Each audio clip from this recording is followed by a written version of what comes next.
Sebelum ni kita jual, kita tak ada gaji. Kita cuma buat jual macam tu. Kita ingat duit yang jualan tu dah banyak dah tu, tapi kita tak sedar dekat situ kos kita pusing-pusing beli barang dan jual. Dan kita sendiri tak ada gaji.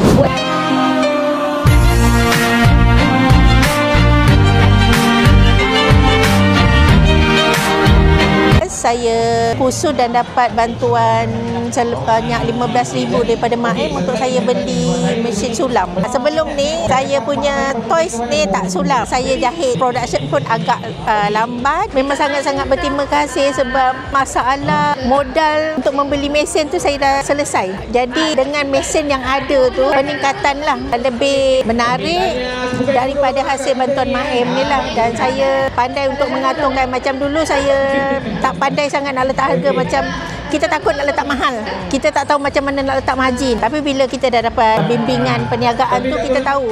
Terima kasih yang tak terhingga kepada Mak Em sebab saya masih dalam bimbingan lagi walaupun dah tua kan. Alhamdulillah kami juga dibantu dari segi kewangan dan juga kursus-kursus yang banyaklah.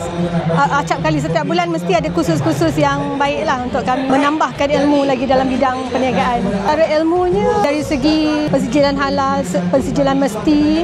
Lepas tu kami juga diajar tentang cara nak menggunakan media masa, media sosial. Kami juga diajar tentang cara-cara untuk mendapatkan pasaran lah dengan cara yang luas macam mana.